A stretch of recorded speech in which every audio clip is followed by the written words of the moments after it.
नमस्कार, ओंकार अवामी के साथ मैं हूं कीर्ति तिवारी और खबरों में सबसे पहले बात करेंगे बीजेपी के स्टार प्रचारक अमित शाह की। झारखंड विधानसभा चुनाव के मद्देनजर बीजेपी अध्यक्ष और गृह मंत्री अमित शाह ने लातेहार में रैली की। इस दौरान उन्होंने राम मंदिर का मुद्दा उठाया। अमित शाह ने कहा, हर कोई चाहता है कि अयोध्या में राम मंदिर बनना चाहिए, लेकिन कांग्रेस ने 70 साल तक मामले को लटकाए रखा। अब देश के सर्वोच्च न्यायालय ने ऐतिहासिक फैसला दे दिया है। लातेहार के मनिका में जनसभा को संबोधित करते हुए अमित शाह ने कांग्रेस और जेएमएम पर जमकर निशाना साधा। उन्होंने कहा कि आपका एक वोट यह तय करेगा कि अगले 5 साल में झारखंड में किसकी सरकार बनेगी। यह मत सोचना कि आप विधायक, मंत्री या मुख्यमंत्री चुनने जा रहे हैं। आपका एक वोट झारखंड के विकास के लिए है, झारखंड को आगे बढ़ाने वाला है। जो आजादी के आंदोलन में महात्मा गांधी के साथ कंधे से कंधे मिलाकर काम कर रहे थे, लेकिन कांग्रेस के इतने वर्ष शासन के बाद भी टाला भगत को सम्मान देने का काम नहीं किए। टाला भगत के जो गरीब टाला भगत है, 4 उनका भावों का निर्माण काम हमारी सरकार करे। 10 करोड़ रुपया टाला भगत विकास खरीददार बनाकर उन टाला भगत परिवार को सम्मान देने का काम, उसके बच्चे को शक्ति रक्षा यूनिवर्सिटी में 7 बच्चे को पढ़ाई का काम हमारी सरकार करे। इसी तरह जनजाति क्षेत्र में कि कांग्रेस हो चाहे जेएमएम हो, आदिवासियों के नाम पर उनकी मत बेटी अपनी जरूर भरी, लेकिन आदिवासियों को भगवान भरोसे छोड़ने का काम किया। हमारी सरकार आदिवासी नौजवान लड़कियों को स्किल कर गुरुकुल जैसी संस्था, प्रज्ञा केंद्र जैसी संस्था को स्किल कर 100% प्लेसमेंट देने का काम झारखंड की धरती में कांग्रेस के माध्यम से हम देने का काम। आने वाले समय में लोहरदगा में बॉक्सर एल्यूमिनियम का एक प्लांट लगेंगे ताकि लोहरदगा के लोग को रोजगार हो। इसी तरह वर्षों से आप लोहरदगा में, क्योंकि मैं प्रदेश अध्यक्ष के दरमियान भाजपा के द्वार में टुकड़ा सिंह काफी हुआ, तो वर्षों से मांग थी टुकड़ा में बाईपास, लोहरदगा में बाईपास, तो गुमला में बाईपास की शुरुआत हो गई। ठेकेदार के कारण गुमला अपने बाईपास की काम में देरी हो रही है, उस पर भी सरकार की निगाह। लोहरदगा में भी बाईपास होगी, बनेगी, इस दिशा में हमारी सरकार कदम बढ़ा चुकी है। मैं आप सबको ये कहने के लिए आया हूं कि अगले चुनाव में आप फिर एक बार कमल फूल की पूर्ण बहुमत की सरकार बना दीजिए। भारतीय जनता पार्टी श्री मोदी जी और रघुवर जी के नेतृत्व में झारखंड को देश का सर्वप्रथम विकसित राज्य बनाने का काम करेगी। इस बात को मैं विश्वास के साथ आपके सामने कहने आया। आज फिर से एक बार हम झारखंड की जनता के सामने हाथ जोड़कर खड़े हैं आपके आशीर्वाद। एक बार पूर्ण बहुमत की सरकार झारखंड में बना दीजिए। बचे कुचे जो काम है वो 20-5 साल के अंदर हम समाप्त। कांग्रेस पार्टी ने आदिवासी समाज के लिए, आदिजाति समाज के लिए सिर्फ वोट प्राप्त करने का काम किया, उनके विकास के लिए किसी ने। इतने सालों में कांग्रेस की सरकार थी, आदिवासियों के लिए अलग मंत्रालय की मांग थी, मगर कांग्रेस पार्टी कभी अलग मंत्रालय नहीं देती थी। अटल जी जब प्रधानमंत्री बने, करोड़ों आदिवासियों के लिए अलग मंत्रालय बनाने का काम भारतीय जनता पार्टी की अटल बिहारी सरकार ने किया मित्रों। और आज अरबों खरबों की योजनाएं इसमें आदिजाति के लिए बन रही है। मित्रों, झारखंड का विकास भारतीय जनता पार्टी का संकल्प। यहाँ के गरीब का विकास, यहाँ के पिछड़े समाज का विकास, यहाँ के दलित का विकास और यहाँ के आदिवासी का विकास, ये भारतीय जनता पार्टी का संकल्प। और ये संकल्प पूरा करने के लिए मैं आपके सामने आया हूं। वहीं खिजड़ी विधानसभा से कांग्रेस प्रत्याशी राजेश कच्छप ने बतलाया कि ग्रामीण क्षेत्रों में अब तक विकास नहीं हो पाया है। सिर्फ प्रधानमंत्री आवास योजना के नाम पर फीते काटे जा रहे हैं, लेकिन गरीबों को अब तक न घर मिला है और न ही शौचालय। कांग्रेस प्रत्याशी से बात की हमारे सहयोगी कौशल कुमार ने।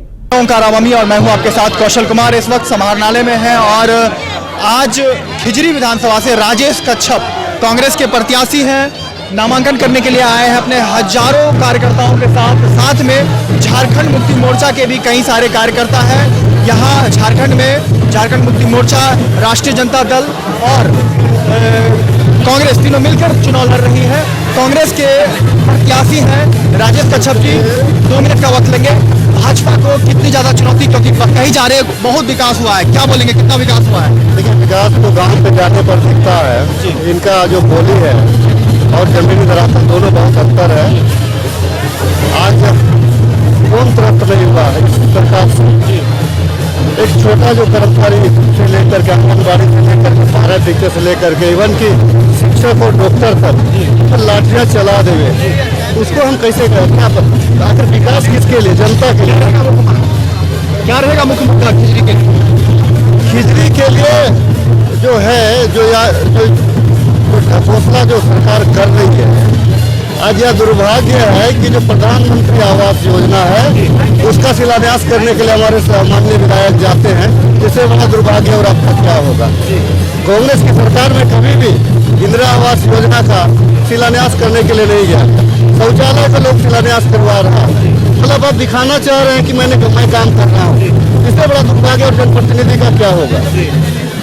आज गांव की जनता हर दृष्टिकोण से बिजली, पानी, सड़क, नाली, पुल, पुलिया सबसे परेशान है और जनता मन बना चुकी है कि सरकार को विदा करने का समय है। तो साफ तौर से खिजड़ी विधानसभा के प्रत्याशी राजेश कच्छप जी का कहना है कि जनता मन बना ली है, योजनाओं के नाम पे ठगा जा रहा है, योजनाओं का शिलान्यास किया जा रहा है, योजनाओं का लाभ नहीं मिल पा रहा है गांव के सुदूर क्षेत्र में। भाजपा लाख दावे करती है कि विकास पहुंच रहा है शहर से गांव की ओर, लेकिन वास्तविकता यही है कि योजनाओं के नाम पे लोगों को छलावा किया जा रहा है। इस बार राजेश कच्छप का दावा है कि खिजड़ी विधानसभा से जीतकर महागठबंधन की सरकार बनाने में योगदान देंगे और महागठबंधन की सरकार बनाने में अपना अहम भूमिका निभाएंगे। रांची से ओंकार अवामी के लिए कौशल कुमार। अब बात मुख्य निर्वाचन आयुक्त की। मुख्य निर्वाचन आयुक्त ने झारखंड विधानसभा चुनाव 2019 की तैयारियों को लेकर होटल रेडिसन ब्लू में संवाददाता सम्मेलन का आयोजन किया। पहली बार दिव्यांग और 80 साल से ज्यादा आयु के बुजुर्ग मतदाताओं के लिए पोस्टल बैलेट से मतदान करने की सुविधा दी जा रही है, जिसको मुख्य निर्वाचन आयुक्त सुनील अरोड़ा ने सराहना की। चुनाव आयोग ने निर्णय लिया है कि संवेदनशील इलाकों में विशेष ध्यान दिया जाएगा। 24 जिलों में 19 जिला लेफ्टों और माओवादियों से प्रभावित है, जिसके लिए केंद्र से फोर्स मांगा गया है। जल्द वहां पर तैनाती की जाएगी। गृह मंत्रालय ने सारे भारत से रिलेटेड एक नोटिफिकेशन निकाला था थ्रू PIB 5 फरवरी 19 को। उसमें झारखंड के 24 में से 19 जिलों को left wing affected states district माना गया। वो जिले हैं बोकारो, चतरा, धनबाद, दुमका, ईस्ट सिंहभूम, गढ़वा, गिरिडीह, गुमला, हजारीबाग, खूंटी, कोडरमा, लातेहार, लोहारदगा, पलामू, रामगढ़, रांची, सिमडेगा, सड़क और DGP होम सेक्रेटरी के साथ जो और के मुद्दे थे ट्रांसफर इत्यादि के जो कंप्लायंस उसके ऊपर चर्चा की। और हर बार जो कमीशन है वो अपना दौरा जो है वो प्रेस मीट के साथ बात करता है, क्योंकि ultimately press being the fourth pillar of democracy is very important that they should be done. विभिन्न राजनीतिक दलों के प्रतिनिधियों के साथ उन्होंने निर्माण के मुद्दे उठाया। नंबर 1, अधिक से अधिक मतदाता मतदान करें, इस हेतु सभी आवश्यक प्रयास किए जाए।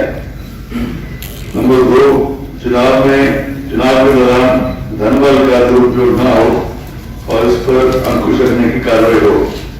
पहली पहले चरण के चुनाव में लगभग चंद दिन बच गए हैं और ऐसे में कांग्रेस पार्टी अभी तक अपने स्टार प्रचारकों की सूची जारी नहीं कर सकी है और कब से चुनाव प्रचार में उतरेगी कांग्रेस के स्टार प्रचारक, इसकी घोषणा भी अभी नहीं हो पाई है। वहीं दूसरी ओर भारतीय जनता पार्टी के केंद्रीय गृह मंत्री अमित शाह ने झारखंड में चुनावी दौरा जारी कर दिया है। कांग्रेस पार्टी ने जिन स्टार प्रचारकों की सूची जारी की है वो सारे चुनाव में लग रहे हैं और आप देखिए कि जितनी सीटें कांग्रेस लड़ रही है कहीं ना कहीं उसमें कांग्रेस के बड़े नेताओं को लगाया गया है। खास करके समीपवर्ती राज्य जो है छत्तीसगढ़, जहां हमारी सरकार है, उसके कई मंत्री झारखंड में स्पेसिफिक विधानसभा प्रभारी के जैसे पर्यवेक्षक के रूप में वहां लगाए गए हैं और साथ ही साथ मध्य प्रदेश से भी लोग यहाँ लगे हुए हैं।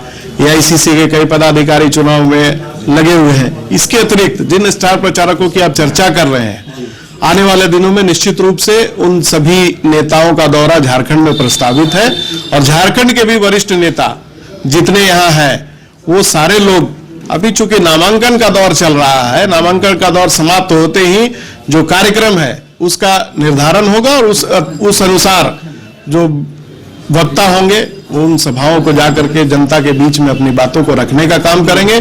साथ ही साथ गठबंधन दल के भी हमारे जितने नेता हैं वो सभी एक दूसरे के क्षेत्रों में जाकर के पूरी मजबूती के साथ चुनाव लड़ने का काम करेंगे। यहाँ पर वक्त हो चला एक छोटे से ब्रेक का, अब बने रहिए हमारे साथ।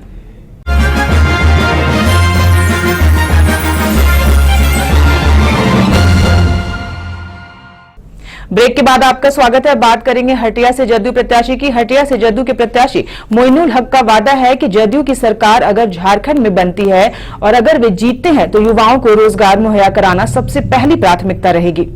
आप देख रहे हो ओंकार आवाज में मैं हूं आपके साथ कौशल कुमार। हमारे साथ हटिया से जदयू के प्रत्याशी मोइनुल हक जी हैं। क्या मुख्य समस्या है, क्योंकि 50% शहरी मतदाता भी है और 50% ग्रामीण मतदाता भी है और हटिया के अंतर्गत हटिया स्टेशन और एयरपोर्ट भी आता है, लेकिन अगर देखी जाए ग्रामीण क्षेत्र में तो बहुत सारी विकास का जो योजना का लाभ है वो नहीं मिल पाया है। कैसे क्या रहेगा मुद्दा? हमारे पास सुशासन बाबू नीतीश जी हैं, हमारे पास दिखाने के लिए चेहरा है, वो काम भी बिहार में किए हैं, तो वही चीज़ हम यहाँ लागू करना चाहते हैं। पर हमारे पास रोजगार के लिए बहुत सी जगह है, जो भी 15 संस्था बन रहा है जो HSC विस्थापित का जमीन में, तो मुख्य मुद्दा होगा कि मैं वहाँ ज़्यादा से ज़्यादा लोगों को रोजगार दूँ। न सड़क नाली से हट के मैं रोजगार और ये क्या नाम मेडिकल, स्वास्थ्य और शिक्षा में ध्यान देना चाहता हूं। आपको लगता है कि सड़क की बदहालिता या योजनाओं का लाभ या प्रधानमंत्री आवास योजना का लाभ या उज्ज्वला योजना का लाभ, क्योंकि बार बार 5 साल में कहा जा रहा है भाजपा की सरकार के द्वारा योजनाओं का लाभ मिल रहा है, इससे हटकर काम कुछ हुआ है? देखिए, ये सरकार सिर्फ शौचालय बनाने का काम किया और कोई अच्छा काम नहीं किया है। आप देख लीजिएगा कि इंदिरा आवास में इतना लूट हुआ है, गरीब से 10,000 20,000 पहले ले लिया जाता है, तो सिर्फ शौचालय काम किया उससे विकास नहीं होगा। तो शौचालय का पैसा पढ़ने के लिए बच्चों को दे देता तो उससे किताब वो लोग ले लेते हैं। हाँ, सरकारी शराबबंदी मुख्य मांग है आप लोगों को, क्या लगता है शराबबंदी करवा पाएंगे? बिल्कुल बिल्कुल, अगर हमारी सरकार बनती है, नीतीश जी की सरकार बनती है तो शराबबंदी होगी। और बच्चों का जो स्कूल बंद किया है इन्होंने, लगभग सारे स्कूल बंद कर दिए हैं। गरीब कहाँ पढ़ेंगे? जब शिक्षा नहीं होगा तो लोग कैसे आगे बढ़ेंगे? रोजगार कैसे मिलेगा? चूंकि आप अल्पसंख्यक समुदाय से प्रत्याशी है, तो अल्पसंख्यक समुदाय के लिए क्या कुछ करेंगे झारखंड में हटिया विधानसभा? अल्पसंख्यक के साथ सभी लोगों का काम करेंगे और सबके लिए रोजगार, मेडिकल, स्वास्थ्य और शिक्षा के लिए ही काम करेंगे। तो साफ तौर से हटिया विधानसभा के प्रत्याशी हैं मोइनुल हक जी जदयू से, इनका साफ तौर से कहना है कि जो है रोजगार के क्षेत्र में या कहीं भी अन्य क्षेत्र में जो भी काम अभी तक विकास नहीं हो पाया है वह यहाँ करने का दावा कर रहे हैं और शराबबंदी पूर्णतः झारखंड में, पूरे झारखंड में बंद करने का ऐलान किया जा रहा है जदयू की तरफ से। पहले से ही मैनिफेस्टो में है जदयू का कि शराबबंदी पूरे राज्य में बंद किया जाएगा, लेकिन अब यह तो वक्त ही बताएगा आने वाला कि आखिर विधानसभा चुनाव की जीत के बाद क्या कुछ होते हैं। ओंकार आवामी के लिए रांची से मैं कौशल कुमार। वहीं गिरिडीह में तेज रफ्तार का कहर देखने को मिला। बोलेरो और बुलेट मोटरसाइकिल में सीधी टक्कर हो गई, जिससे मौके पर 4 लोगों की मौत हो गई। वहीं घटना की सूचना मिलते ही परिजनों में हाहाकार मच गया। बोलेरो गाड़ी पूरी तरह से क्षतिग्रस्त हो गई, वहीं ड्राइवर भी गंभीर रूप से घायल हो गया। घटना से आक्रोशित लोगों ने सड़क जाम कर मुआवजे की मांग की। घटनास्थल पर पहुंची पुलिस ने लोगों को शांत कराया। अब बात पाकुड़ की। पाकुड़ के रेलवे मैदान में eastern railway men's union Kolkata का राष्ट्रीय वार्षिक अधिवेशन शुरू हुआ। अधिवेशन का उद्घाटन शहीद वेदी पर माल्यार्पण एवं झंडोत्तोलन कर यूनियन की अध्यक्ष चपला बनर्जी ने किया। पहले सत्र में जोनल ओमेन काउंसिलिंग की सामान्य सभा हुई। सभा को संबोधित करते हुए यूनियन की अध्यक्ष चपला बनर्जी ने कहा कि केंद्र सरकार रेल को टुकड़े टुकड़े करके एवं इसे निजी हाथों में बेचने की साजिश रच रही है। उन्होंने कहा कि रेल के साथ रेल कर्मी कठिनाइयों के दौर से गुजर रहे हैं। चपला बनर्जी ने रेल कर्मियों से एकजुट होकर केंद्र सरकार की निजीकरण नीति का पुरजोर विरोध करने का आह्वान किया। ये जो सरकार अभी आए हैं 2014 से, ये मैंने कहा उधर कि 14 से ये लोग ये जो निजीकरण का प्रोसेस है इसको पूरी तेज कर रहा है। और ये आपका विवेक देवराय कमेटी नाम के एक कमेटी बनाया जिसका काम ही था कैसे इसको कॉर्पोरेशन कर दिया जाए। तो जब उनको पूछा गया उन्होंने कहा कि नहीं प्राइवेटाइजेशन नहीं होगा, और जो मंत्री थे उन लोगों ने भी कहा कि नहीं प्राइवेटाइजेशन नहीं होगा। लेकिन पीछे के दरवाजे से प्राइवेटाइजेशन हो रहा है। आप अगर जाएंगे जिसे भी पूछेंगे आप देख पाएंगे कि कॉन्ट्रैक्टर्स काम कर रहा है और हमारे जो स्थायी कर्मी है इसका संख्या कम होते जाए, क्योंकि ये आम जनता के हित में। क्यों? ये जो कंट्रैक्टर का जो आदमी काम का है इसको कितना पैसा दिया जा रहा है आपको पता है? हमारा पे कमीशन हुआ, पे कमीशन के लिए हमारा तनख्वाह बढ़ा, ये सब देखते हैं। लेकिन ये जो कर्मी संख्या, जो स्टाफ स्ट्रेंथ ये कमती होते जा रहा है, ये कोई नहीं देख रहा है। और ये जो कंट्रैक्टर्स आदमी है ये तो 1/4 भी तनख्वाह इनको नहीं मिलता। तो कितना शोषण हो रहा है ये सोच। वहीं धनबाद से लोजपा प्रत्याशी पप्पू सिंह लड़ेंगे चुनाव। लोजपा ने उन्हें धनबाद से अपना प्रत्याशी बताया है। धनबाद स्टेशन पर पप्पू सिंह का उनको समर्थकों ने जोरदार स्वागत किया। बुके और माला पहनाकर कार्यकर्ताओं ने उनका स्वागत किया। बता दें कि इससे पहले भी पप्पू सिंह चुनावी पारी खेल चुके हैं। 2 बार वो वार्ड नंबर 27 से पार्षद का चुनाव लड़ चुके हैं। हालांकि दोनों बार उन्हें हार का सामना करना पड़ा। पहला मुद्दा युवाओं के साथ चलना, युवाओं का बेरोजगारी को दूर करना, ये मेरा मुद्दा रहेगा। प्लस शिक्षा के क्षेत्र में यहाँ बहुत ही गार्जियन त्रस्त है जिनको की दिक्कतें होती है, और बिजली पानी का तो बहुत बड़ी समस्या है जिसको कहने की जरूरत है नहीं, क्योंकि यहाँ जो केंद्र में जो सरकार है वो तो आप ही का सरकार है। मेरी सरकार है, उसमें कोई दुमत नहीं। मेरा गठबंधन है, सब जगह ऊपर में गठबंधन है, लेकिन झारखंड में मेरा कोई गठबंधन नहीं है। यहाँ पर वक्त हो चला एक छोटे से ब्रेक का, आप बने रहिए हमारे साथ।